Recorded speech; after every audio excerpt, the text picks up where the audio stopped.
Merry Christmas to everyone on Golden Retriever Forum. For this year's Ecard, I'd like to record a story from my book Goldenwood, Barnaby and His Amazing Adventures, which was released earlier this year, just before the COVID madness of 2020. This is story 6 from the book, called Christmas in Goldenwood. Some of you will already be familiar with the characters, but those of you that aren't, I hope that you enjoy it also. So here we go, story 6, Christmas in Goldenwood. Barnaby awoke from his usual dream to the sound of sleigh bells. At least that's what he thought he heard, anyway. He'd forgotten he'd changed the female alert sound on his iBone. It was 3 days before Christmas, and he was getting very excited. Barnaby loved everything about Christmas. He loved presents, the decorations and tree, singing carols and seeing old friends. But most of all, he loved the food. He was looking forward to today, as he was going to Goldenwood for some early Christmas celebrations. Barnaby made his way downstairs. Stepping into the lounge, his eyes focused on the Christmas tree. There were still no presents underneath. He had heard his mum saying something to his dad about them. "Barnaby will open them if we put them under the tree before Christmas Day," she had said forcefully. He had written a letter to Santa Claus already in anticipation of the big day. In his best paw writing he had written, "Dear Santa Claus, please could I have the following for Christmas? 1. A new stuffed animal, one of those 5 feet tall pink flamingos. 2. A red bandana, and 3. A treat selection box. I have been very good for most of the year. Just ask my friends in Goldenwood. I do, however, apologise for the following. I should not have rolled in that horse manure 3 times. I should not have stolen and then eaten the whole cheese pizza that gave me the most shocking wind. I should not have ripped the stuffing out of one of my favourite toys, Mr. Bun the Baker Man, and I really should not have gone running to the front door with Mum's underwear in my mouth. There are a few other mishaps over the year, but you're a very busy man, so I'll not tell you about them. I do hope you understand, Santa. Poor sincerely, Barnaby Dyson. 3 kisses."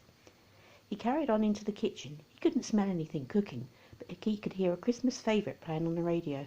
Barnaby sang along. Mum looked up from what she was doing and said, "There you are, Barn. I have to go to the supermarket. I'll take you for a walk when I get home. I'll leave the back door open, but the gate locked," looking at Barnaby as if he understood every word. Of course he understood. Plus he was too excited about going to Goldenwood and wasn't worried about his morning walk on time. Barnaby walked up to his meadow. The grass was frosty, but he still couldn't resist having a quick roll on it. Miss Catastrophe wasn't around. Indeed, she hadn't ventured anywhere near the garden or even sat on the fence since the coleslaw incident. He had felt a little bit bad for her at one point, but she had been mean to him in the past, so he quickly put those thoughts out of his head. Barnaby pressed his nose against the magic dog flap. It didn't open at first. "My nose must be cold," he thought. "I'll just rub it along the grass a bit more to warm it up." He tried again, and this time it opened. Bert the bulldog was stood at the other side. He was wearing his red tunic as usual, but with some holly tucked into his buttonholes and a sprig of mistletoe in his hat where his feather usually was. He looked very festive. Barnaby turned left and made his way down the familiar route of Forever Avenue. Walking past St. Bernard's Church, he smiled at the nativity scene outside the entrance. There were models of a mother and father dog, and the pup in the manger. He would be attending the Christmas carol service later on. Forever Avenue was beautifully decorated with twinkling lights, talking Santas and real Christmas trees on every corner. It looked like a Christmas film set. All the shops were fabulously decorated too. There was much excitement as all the shopping owners were having a Christmas decoration competition. He and his friends, Jacob and Gatsby, had been asked to judge it. Barnaby was to meet Jacob and Gatsby for lunch at the Four Bowl pub. He had invited Spirit too, but he was lucky enough to be going on a trip to Lapland for Christmas with his human family. First on Barnaby's agenda, however, was a trip to the Goldenwood Theatre to see the Goldenwood players perform the pantomime Cinderella. Tiny Dancer had been given the part of Cinderella. Barnaby had remembered her from the dock diving event at the Goldenwood Games, but he still hadn't had the opportunity of meeting her. Maybe next year, he thought. Duchess and Lucy Furr were playing the part of the ugly sisters. The ladies were getting along so much better now and had managed to reconcile their differences. Lucy had become actively involved with all the charities that the Reverend Dor Collar took care of too. She also volunteered at the Goldenwood Library 3 times a week, often helping the younger pups out with their reading. Barnaby took his seat at the theatre. It was full of families with the young pups, most of which were happily munching on popcorn, snacks and other treats. The curtain went up, and what followed could only be best described as a production full of belly-aching laughter and other shenanigans. There were characters flying in the air, singing pantomime horses, and dogs falling through trapdoors. Tiny, Duchess, and Lucifer performed magnificently. Major Headline, who had produced the show, had done a wonderful job. The crowd cheered for a good few minutes at the end as the cast took their final bows. Outside in the foyer, Santa Claus was sitting waiting to greet all the young puppies, who were so very excited to see him. They each got their photo taken with him, and a present too. Barnaby couldn't help think, though, that Santa looked very much like Henry Foreclaw Kenilworth. Maybe his eyes were deceiving him, or maybe they weren't.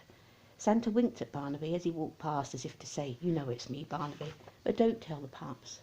Barnaby made his way to the Full Bowl pub to meet Jacob and Gatsby. He hadn't seen them, either of them, since they'd won their medals at the Goldenwood Games. Inside the pub it was festively decorated. There was a huge tree in the corner with twinkling lights and brightly coloured baubles. Barnaby spotted his friends waiting at a table overlooking at the garden. They were having a carvery lunch, which all three dogs were looking forward to tremendously. They ordered some drinks and made their way to the counter to select their lunches. There were huge platters of roast turkey, beef, pork, chicken and goose, plus side dishes of chipolata sausages wrapped in bacon, chestnut stuffing, Yorkshire puddings, roast potatoes and vegetables, and last but not least, lashings of gravy. Christmas carols were playing in the background, and Barnaby had a marvellous feeling of contentment, particularly in his stomach. After lunch, the three dogs went back into the main lounge for another drink and a catch-up chat, allowing their meals to digest. They agreed to meet at the bottom of Forever Avenue at 4 o'clock sharp to judge the decoration competition. Next, he had agreed to meet Dilly and Dally at the Goldenwood ice rink. Barnaby had always wanted to learn to skate properly. Spirit and CC for short were fabulous skaters and put Barnaby to shame. He always felt so silly because he could hardly stand on the ice, never mind skate. Dilly and Dally had taught many dogs in the past and were convinced that they could definitely help Barnaby pick it up. He made his way down Furcoat Drive to the ice rink. Dilly and Dally were waiting for him in the foyer, their ice skating boots hanging around their necks. They had also kindly brought a pair for Barnaby, which they had borrowed from Dilly's friend, who was also a golden retriever. Fortunately, they were the same paw size. Out on the ice it was quite chilly, and there was music playing in the background. Several dogs were skating, all going in one direction in time with the music. Everyone looked so Christmassy, wearing red outfits and tinsel in their fur. Barnaby suddenly felt very nervous. He hoped he didn't have to go to the little dog's room. Dilly and Dally stood either side of him, holding a paw each to steady him. After a few falls on his behind, he eventually started moving slowly in time to the music. He felt marvellous. Dilly and Dally then let go of his paws to give him a go at skating unaided. He did. He was skating properly, all by himself, and he didn't fall once. Dilly and Dally cheered him on from the sidelines. After several minutes, Barnaby very carefully made his way over to join them. He was so relieved to be holding on to the barrier. "You did great!" exclaimed Dilly and Dally in unison. "Oh, I feel rather stiff, and I don't think I'll ever be a champion, but thank you both for helping me," replied Barnaby. At least now he could join Spirit and CC for short. He did think afterwards, though, that he would probably make his excuses if he was asked to go again, as skating really wasn't his thing. He considered himself more of an academic dog who preferred doing activities sitting down. Barnaby thanked the ladies again and took off his boots. His paws were stiff and aching. He couldn't wait to get to St. Bernard's Church for the carol service, and had a well-deserved sit-down, but he still had to meet Jacob and Gadsby for the competition judging. At least he had burned off his lunch, though. Barnaby made his way down Furcoat Drive and then into Forever Avenue. There were crowds forming along the avenue in anticipation of the competition. It had been a very difficult decision, as all the shops looked fabulous. However, the one that really stood out was Mr. Chipolata's butcher's shop. He had a singing turkey outside, and in the window there were 3 wise dogs carrying trays of meat and poultry. There were twinkling lights around the windows, and a large pig dressed in the Santa suit that oinked when you walked past it. There was also a mother hen festively dressed with a coin slot in her apron. The young pups adored this. So when they inserted the coin, the hen said the words, "Have an excellent Christmas," and then went on to lay an egg-shaped dog treat.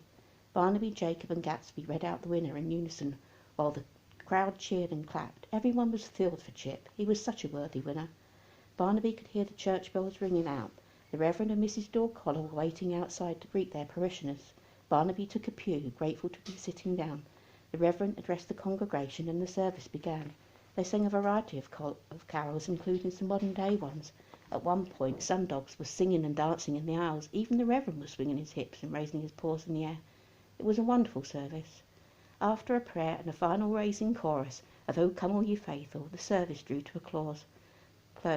Barnaby went to light a candle for all the dogs and humans that were no longer of this earth. He hoped they would be celebrating together in heaven too this Christmas. The congregation made their way outside. Barnaby was taken by surprise when Priscilla Pettyclaw grabbed him and pulled him under the mistletoe for a sneaky kiss. He blushed with embarrassment. Barnaby made a quick exit, as he knew that she, just like Nathaniel Spaniel, had a bit of a reputation. He knew that his mum would tell him to definitely stay away from dogs like that. Making his way back up the rest of Forever Avenue, he pushed his nose against the magic dog flap and back into his meadow. Just as always, everything was as he had left it. Time, of course, had stood still, and his mum wasn't back from shopping. Good, he thought. He definitely needed a nap. He was so tired that he wasn't even tempted to steal the plate of mince pies and mulled wine that were mistakenly left on the kitchen table. He drifted off to sleep. Soon Christmas would be here, and a new year too. This would bring so many new adventures and memories that made him the original Goldenwood Barnaby. I hope you all enjoyed the story. If you'd like to know more about Goldenwood Barnaby and his amazing adventures, you can visit my Facebook page, which is Nikki Coyle Author. Or, please, if you'd like to look at maybe buying a copy or find out more about the books, please visit my publisher's website on www.troubadour.co.uk/Goldenwood Barnaby. Merry Christmas, everyone, and have a happy and healthy 2021. Bye-bye.